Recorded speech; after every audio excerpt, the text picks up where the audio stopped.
When Gethin was born, everything seemed fine. We weren't worried about anything in particular, other than the fact that he didn't sleep very well. He had his newborn screening test, but he failed it.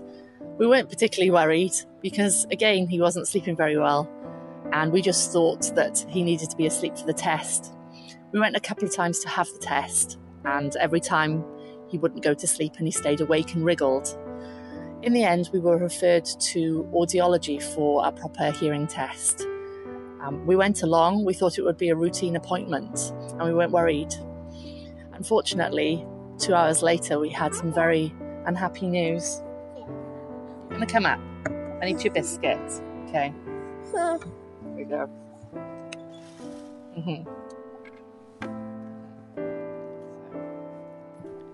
Okay, you good? We were referred to audiology for a proper hearing test. We went along, we weren't worried, we thought it was just going to be a routine appointment. And then unfortunately, after 2 hours, we received the very upsetting news that Gethin was profoundly deaf and had never been able to hear. It was very upsetting. There's no words to actually describe how it felt. And we were in shock for a good couple of days afterwards. But then we were contacted by the Ministry of Education and they put us in touch with the Hearing House. And then there was a plan and there was hope. There you go. You're going to go down? Okay.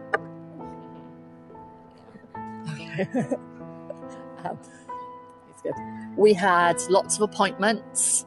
They were with medical appointments, appointments with the Hearing House therapists, and the goal was to find out if Gethin could have cochlear implants. So it was very happy news for us when we discovered that he was eligible, and then things happened very quickly. He had his surgery, which was a very nerve-wracking 5 hours, but after that everything's been great. The next day after the surgery he was smiling, and then the week later he received his magic ears and we had his switch on. And that was great. We could immediately see that he was hearing. They played some beeps to him and he had a pretty shocked response. And then after that, they switched on his microphones. And to be honest, he's pretty much taken everything in his stride. He's learning day by day now to listen and to hear. And we come to the Hearing House every fortnight for a therapy session, which teaches me how to teach Gethin to listen and to hear and to talk.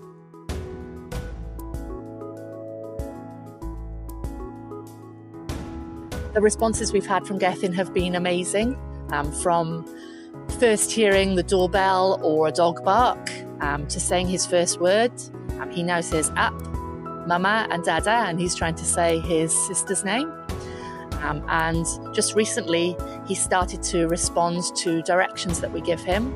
For example, Gethin, where's your cup? Or Gethin, who's at the door? And he'll go and walk to the door and find out. And that's great. So every day we can see he's improving, and we now have a lot of confidence that he's going to be able to listen and to talk. And he's just going to be a normal kid. A big cuddle! Nice!